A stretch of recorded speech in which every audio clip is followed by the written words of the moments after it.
Transaminação oxidativa. Então, se é transaminação, é quando o glutamato vai entrar na mitocôndria e ele vai interagir com a substância chamada de oxalacetato, que vem lá do ciclo de Krebs. Logo após, acontece do íon amônio se unindo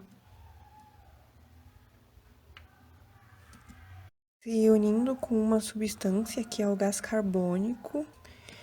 Eles interagindo, eles utilizam 2 ATPs. Um ATP é usado como fonte de energia e o outro ATP usado como fonte de estrutura, formando uma estrutura chamada de carbonil fosfato.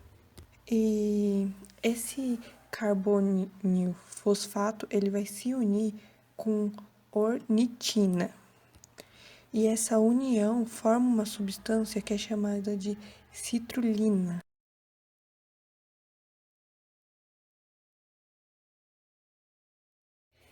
Logo após de formar a citrulina, por sua vez, é a substância que vai sair da mitocôndria e vai lá para o citosol. A citrulina aqui no citosol, ela vai se unir com outra substância chamada de aspartato e forma uma outra substância que se chama argininosuccinato. Que para essa produção é utilizado o ATP, 2 fósforos. Logo depois, perde essa parte vermelhinha ali do argininosuccinato e que ganhou e vira outra substância chamada de formarato. E esse formarato vai lá depois para os ciclos de Krebs. E então ele vai ser perdido, e ao perder, forma outra estrutura chamada de arginina. Então, a arginina, basicamente, ela vai formar água e vai ser quebrada, e ao ser quebrada, ela vai automaticamente voltar a ser ortinina. E acaba liberando o que a gente chama de ureia. E logo depois a ureia, ela vai sair pela nossa excreção, que vai filtrar, é o rim.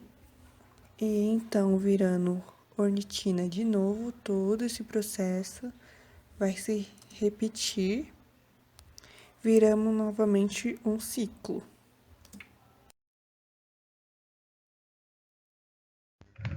O CO2 na mitocôndria e a amônia que veio da desanimação, eles se juntam e formam carbomoil fosfato. O carbomoil fosfato vai se unir à ornitina e formar uma molécula de citrulina.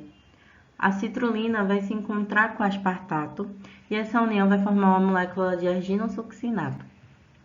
O arginosuccinato vai ser catalisado pela enzima arginosuccinato liase sintetase e essa reação gera o aminoácido arginina e libera uma molécula de fumarato. O fumarato ele entra no ciclo de Krebs, lá ele vai ser convertido.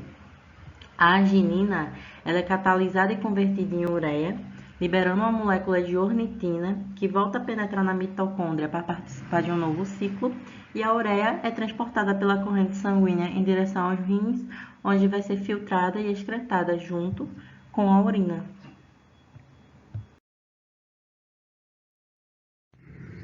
Na primeira etapa do ciclo da ureia, a amônia, que veio lá da desanimação do glutamato, vai se combinar com o gás carbônico respiratório, o CO2, na presença de ATP, adenosina trifosfato, para formar o carbomoil fosfato.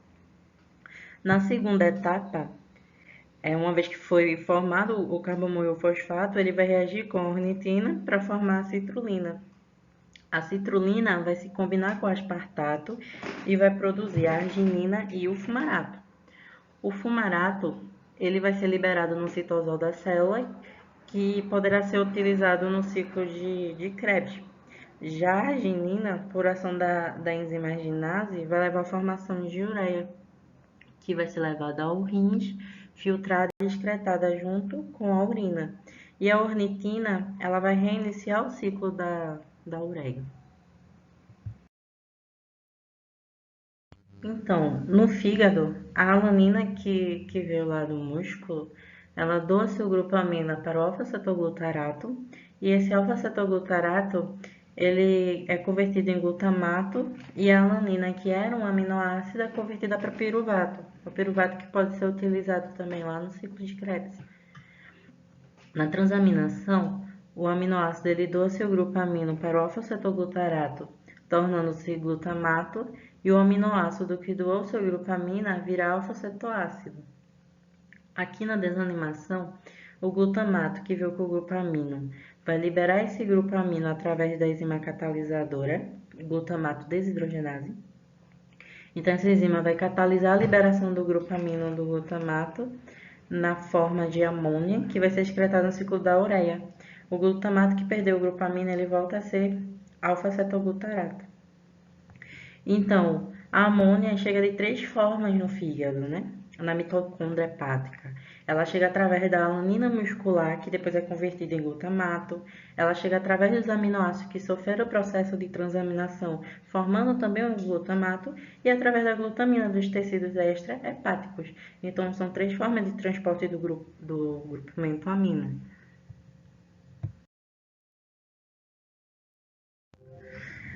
O ciclo da ureia são sequências de reações bioquímicas que têm o objetivo de produzir a ureia a partir da amônia. A amônia é uma substância tóxica do metabolismo do nitrogênio e é eliminada rapidamente do organismo de forma direta ou convertida em compostos menos tóxicos. São 5 reações específicas, 2 no interior da mitocôndria, que é a formação do carbono fosfato e a formação da citrulina, e 3 reações no citosol, que é a formação do arginosuccinato, a transformação do arginosuccinato em arginina e fumarato, e a última reação, que é a quebra da arginina e forma a ureia e ornitina. A ureia que é transportada em direção aos rins para ser filtrada e excretada, e a ornitina que ela volta a penetrar na mitocôndria para participar de um novo ciclo. Então, cada etapa é catalisada uma enzima. Então, são 5 enzimas nesse ciclo. Cada etapa que ocorre a primeira, a síntese do carbomoil fosfato. O carbomoil fosfato mais a ornitina ele forma a citrulina mais o aspartato ele forma arginosuccinato, e a quebra do arginosuccinato forma arginina e fumarato. A quebra da arginina ela libera a ureia, e que regenera a ornitina, que volta para a mitocôndria e reinicia o ciclo da ureia.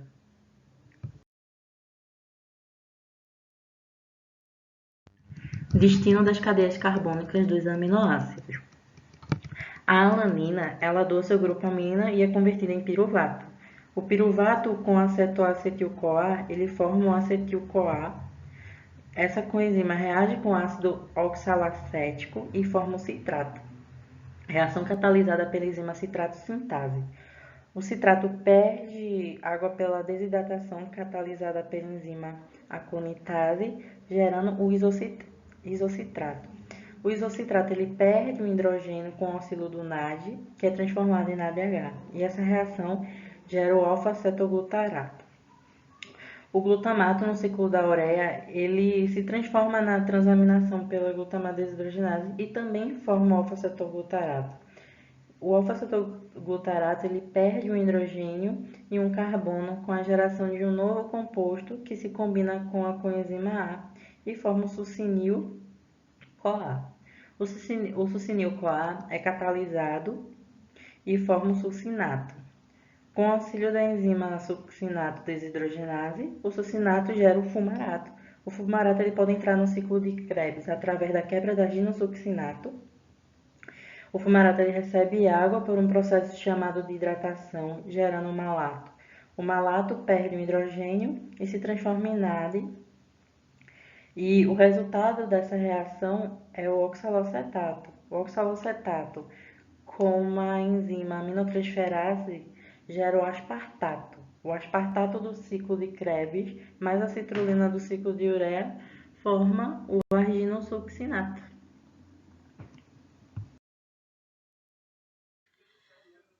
Aqui falamos da proteína, da ingestão à excreção. Então, quando ingerimos as proteínas, temos as proteases por todo o nosso sistema digestório, que vai quebrar em peptídeos e depois em aminoácidos. Aí absorvemos esse aminoácido. Depois que a gente já tem uma carga suficiente para produzir nossas próprias proteínas, o excesso de aminoácido, ele não é estocado. Então, ele tem que ser degradado.